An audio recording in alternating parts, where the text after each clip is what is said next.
Now, the Three Martini Lunch with Greg Corombos and Jim Garrity. And welcome, everyone, to the Thursday edition of the Three Martini Lunch, along with Jim Garrity of National Review.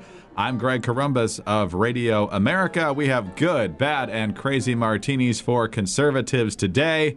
And Jim, I guess the good news, even before we get to the martinis, is the D.C. area was supposed to get 1 to 3 inches of snow, but it was so warm the last couple of days, it just never got cold enough, so there was a little bit of rain, but it was still enough to freak a lot of people out, but no school cancellations in the area. Yeah, I salute Fairfax County Public Schools. Longtime listeners of this podcast know I get like 2 or 3 good rants a year about what wimps the local school board is and how the dew point gets too low. They say, cancel it for a week. No, they stayed open because there was no snow on the ground, which has not been a sufficient reason to stay open in the past. We had the occasional, it's going to be really cold, so we can't have the kids waiting at the bus stop excuse. But no, maybe north of the city they got more. But I understand, obviously the New York area is getting hammered. But Right. It's been a very mild winter. I almost could live with a snow day, Greg. I may regret those words.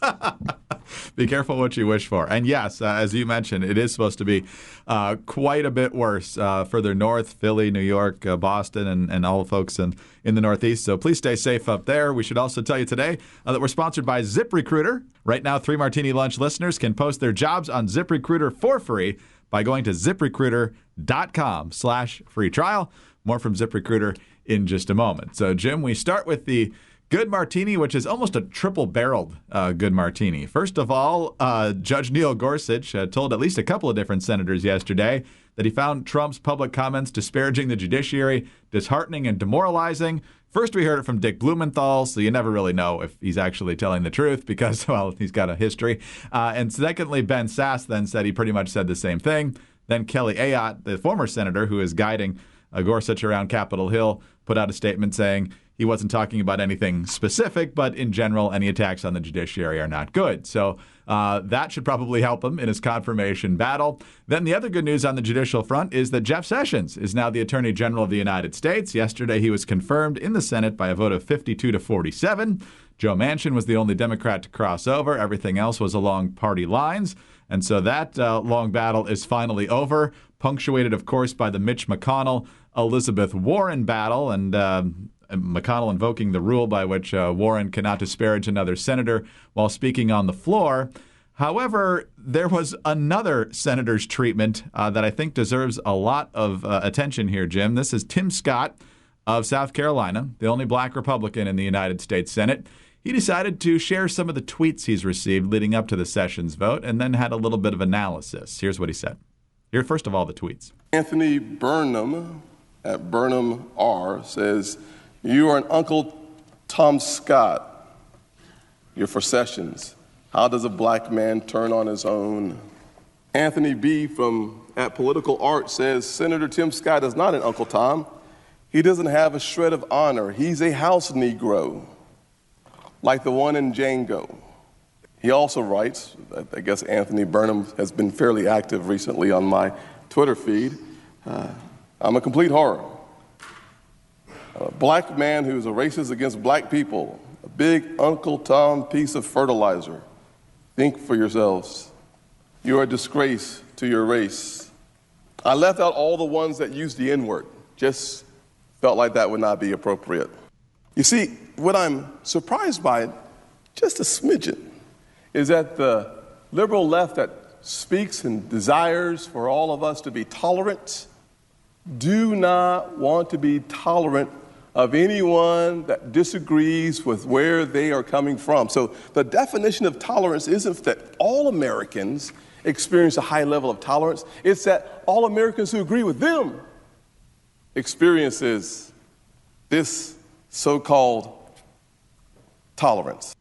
Jim, obviously the tweets aren't the good martini, but Tim Scott exposing it and exposing the larger issue of selective tolerance. Overall, a good day for conservatives in the judiciary, I think. It is. And I just the observation on Scott would be everybody who speaks their mind in the public square is going to get some pushback. You think back to the Norman Rockwell painting of the Four Freedoms and the freedom of speech. There's a guy speaking at a town hall meeting and everybody's kind of looking at him. And he's doing it without fear. He's not doing it without concern about retribution or the government coming after him or something like that. And the tone and the style and the culture has changed. If you come out and speak your mind, you will be hated. You will get messages from people telling you that they hate you. It is now part of the job. It is, I would say, part of the job. It's not just part of being an American. Free speech, for your ability to speak your mind, means that others have the free speech to express themselves in just the ugliest, nastiest ways. And for all the horrible things tweeted at Tim Scott, I wouldn't want any of those people thrown in jail most days. But one of the things you kind of, if for anybody else who looks at it and says, "Oh my God, this almost isn't worth it. I can't stand this." Every day you go onto Twitter, you go to social media, and you just get this bile thrown at you. I think there's a really good chance Tim Scott gets it worse. And Tim Scott gets up every day, does his job, stands for his beliefs, takes the slings and arrows of outrageous fortune. And I don't know, but I'm glad he did that, because I feel like for almost every American, if he can take that, I can deal with whatever is going to get thrown my way this day and every other day. Excellent points. Anything on Sessions and Gorsuch? I don't know if we've necessarily reached the point where Trump promised that we would be tired of all the winning, but we're getting there, right? I mean, Sessions confirmation. I mean, the left pulled out every single lever they had. Couldn't get a Republican to vote against Sessions. Joe Manchin voted for Sessions, and obviously now there's talk. I think we got to think seriously about this, Greg, that there's going to be at some point some really good, principled, progressive, hard left. I'm picturing a Rachel Maddow type, or maybe Sally Cohn will run in West Virginia against Joe Manchin and the Democratic Party. Sally Cohn said last night she's planning on packing up her car, heading down to West Virginia, and spending the next 23 months doing everything she can to support a progressive alternative, to which Charlie Cook said, "Please do. I'll help you pack." Good luck with that. That's where we are. So again, I'm making air quotes as I say this, bipartisan support for Sessions. If you said to me that Betsy DeVos was going to be the more controversial pick than Jeff Sessions, I would not have predicted that scenario. But again, this is a fairly solid Republican Senate majority. Former State Attorney General Luther Strange stepped in to become the new senator to replace Sessions, so the Republican majority of 52 seats is intact. All in all, Democrats can make a lot of noise. They can try to throw sand in the gears, but in the end, Republican appointees are going to be confirmed by the Republican-controlled Senate, which is good for Gorsuch, and it's good for the entire Republican agenda, really. All right, on to the bad martini now, and we go to Tucker Carlson Tonight, the very popular new primetime show on the Fox News channel. Last night, among many other topics, Tucker was talking about what I referenced a moment ago, and that was the dust-up between Mitch McConnell and Elizabeth Warren, and her breaking the rule that forbid disparaging other senators while speaking on the Senate floor. Hugh Hewitt thought that was brilliant, which led to Tucker Carlson suggesting something that might raise some eyebrows. I am very happy. The last time a left-wing law professor led the Democratic Party, at the end of his 8 years, they were down 12 net seats in the Senate, 50-plus seats in the House, 14 governorships, and 900 state legislators. So I'm all for left-wing law professors becoming the face of the Democratic Party. Really? I mean, I don't know. I see your point. I think it's a smart point. But I also think, in fact, I'd bet money that if Elizabeth Warren had received the Democratic nomination, she'd be the president right now. Because she is in line with what Democratic voters think. She has a worldview. She can articulate it. I don't agree with it. But she's not just an identity politics person. She's got a consistent left-wing economic view that has a lot of support in the country.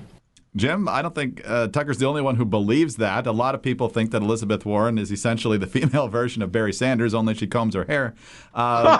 But whether or not Bernie Sanders, not Barry Sanders. Yes. Now, she can cut left as fast as Barry Sanders ever did for the Detroit Lions. So what do you think of that? Do you think she would have political traction on a national scale? We might not necessarily expect this to come from Tucker Carlson, but I think this is worth chewing over. And I can really I can see both sides, because on the one hand, let's imagine this scenario. Elizabeth Warren would not have had the FBI server issue. She would not have had the consistent lying about it. I'm not necessarily going to say Elizabeth Warren is a lot more honest than Hillary Clinton is. I'll just say that it's harder to perceive her lying. She's a much better liar than Hillary Clinton is when it comes to that. I think the Tucker Carlson's point about her, at her heart, there's a lot of populism running through her message, and that's not all that different from the populism running through Trump's message. Now, on the other hand, the reason, you could hear Hugh Hewitt kind of audibly scoffing in that. And I think that we should also not overstate the appeal of Elizabeth Warren. I was watching her speak the other day, Greg, and it just kind of struck me. I don't know if you see her the same way. Elizabeth Warren always looks and sounds like the HR administrator who's saying that she can't accept the forms you just filled out because you use blue ink instead of black ink. Right? It's kind of this hectoring, no, you can't, and it's just, I don't know if that's a persona that will be broadly appealing. But having said that, Elizabeth Warren will avoid a lot of the giant honking, implausible messaging hypocrite issues that Hillary Clinton had, the dead broke in the White House. Oh, I'm not part of the establishment, all kinds of stuff like that. And if this is the direction the Democrats are shifting in, then we on the right should not underestimate this. I think this will be more appealing than Hillary Clinton is. And before you say, oh, Jim, I should point out, Hillary Clinton was probably the worst nominee the Democrats have had, at least since Michael Dukakis and maybe even further back. Right. So in a way, yes, it's good Republicans won in 2016. It's very good. But we shouldn't, pat ourselves in the back too much. We ran against a very flawed opposition that they're not likely to emulate in future cycles. So if Elizabeth Warren, there's this theory that McConnell knew what he was doing by elevating Elizabeth Warren. She's a very off-putting image for the party. In some ways, yes, and in some ways, no. And I kind of hope Republicans are wary of this, or recognizing that, in other words, they got to bring out that hectoring, nagging, insufferable, I know everything part. And one of the things I'm kind of struck by, I was talking about this with somebody yesterday, my last point, Elizabeth Warren. Greg, could you imagine any Republican senator claiming to be a member of a minority group and then not really having a plausible claim to be a member of that minority group? That's right. I mean, like the press reaction would be apoplectic, right? If Elizabeth Warren were not a left-wing Democrat, she would be Rachel Dolezal, that woman who was head of the NAACP, who was whiter than I am. Okay, Talcum X was the nickname that got thrown around. Okay. So on the one hand, she has this built-in insurance that kind of guarantees this. On the other hand, I kind of feel at this point like, hey, wait a minute. She's not a minority. She pretended to be a minority in order to get an advantage that other minorities deserved. Like, I kind of surprised this hasn't really hit her more. Now, it's worth noting, I think the last time there was a poll in Massachusetts, the number of people who said she did not deserve re-election was 46%. I think the number that she did was 44%. So right. She's less popular in a home state than she might be nationally. But I guess I'm saying I just would urge Republicans not to sleep on Elizabeth Warren. And kind of recognize the idea that, you're getting screwed over by rich, powerful people. There's always fertile ground for that kind of argument. And, it could be one that Democrats could get traction on in 2018, 2020. Oh, can you imagine if the Republican had not only given that line of bull about their heritage, but then tried to back it up by saying, well, look at my high cheekbones. The internet would have completely exploded. It wasn't like a crab omelet or something was her traditional, right? Like all those, middle Great Plains Indians and their crab omelets. Oh, well, fortunately, even if Elizabeth Warren is somebody that the American people might want to be president, the good news is that the American people aren't hiring for almost 4 more years. But the question now is, are you hiring? Do you know where to post your job to find the best candidates? Posting your job in one place is not enough to find the quality candidates. If you want to find the perfect hire, you need to post your job on all of the top job sites, and now you can. With ZipRecruiter.com, you can post your job to more than 100 job sites, including social media networks like Facebook and Twitter, all with just a single click. Find candidates in any city or industry nationwide. Just post once and watch your qualified candidates roll into ZipRecruiter's easy-to-use interface. No more juggling emails or calls to your office. You can quickly screen candidates, rate them, and hire the right person fast. Find out today why ZipRecruiter has been used by over 1 million businesses. And right now, 3 Martini Lunch listeners can post jobs on ZipRecruiter for free. That's right, free, by going to ZipRecruiter.com/free trial. That's ZipRecruiter.com/free trial. One more time, to try it for free, go to ZipRecruiter.com/free trial. And Jim, on to our Crazy Martini now, and it saddens us beyond words to report that it's a follow-up to yesterday's Crazy Martini. Yesterday's Crazy Martini, if you weren't with us, was Donald Trump tweeting about the shabby treatment his daughter Ivanka got from Nordstrom because they decided to discontinue her fashion line. And then we found out that other retailers are either killing it altogether or just blending it in with other stuff, and it's not going to be featured prominently like TJ Maxx and Marshalls and so forth. Well, Kellyanne Conway was on with Fox and Friends, and she decided to not only defend the president, but decided to turn herself into a pitchwoman for Ivanka Trump's products.